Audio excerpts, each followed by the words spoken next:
It was also during my senior year that two things happened. I started to take Spanish, and I probably got a semester in.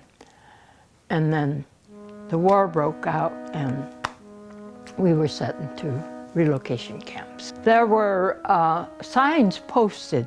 Roosevelt had some kind of a declaration that everybody of Japanese ancestry had to leave the West Coast, depending on where we lived.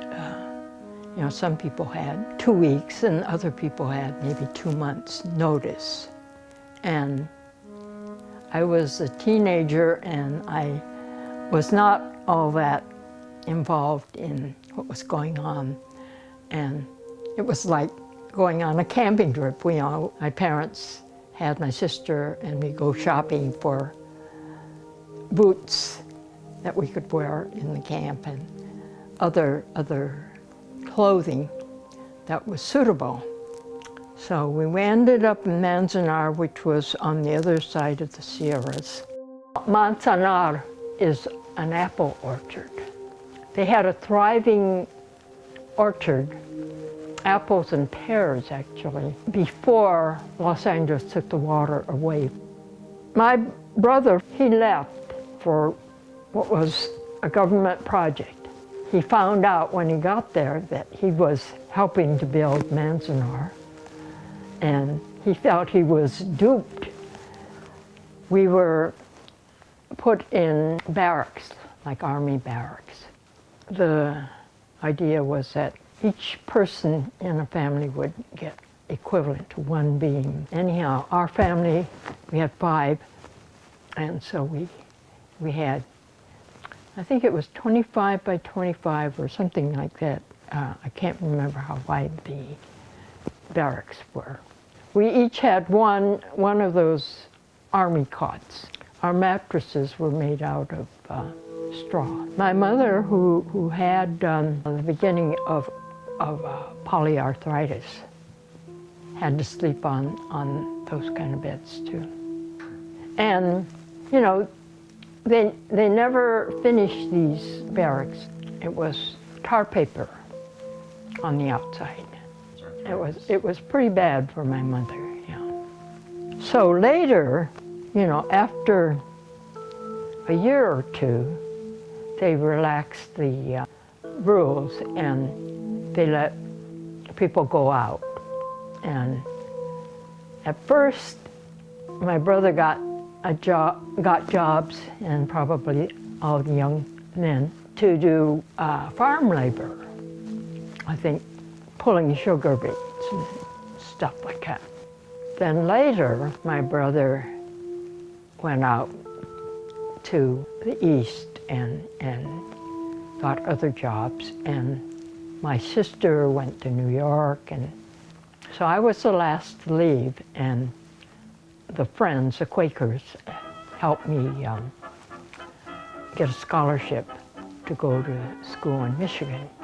I had been teaching arts and crafts, and the women especially gave me some money as a thank you for having worked with them.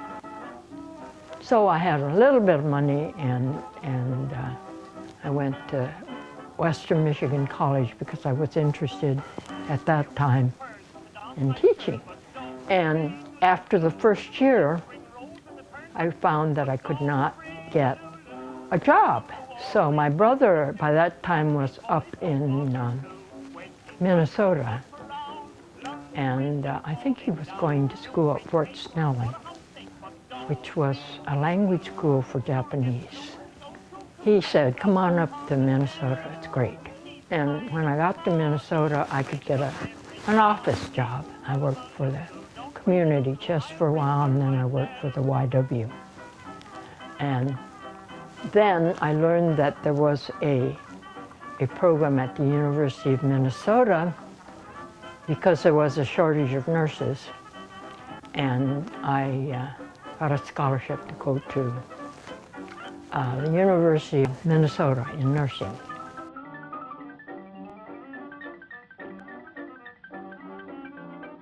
We we had to keep in touch with what was called the War Relocation Authority.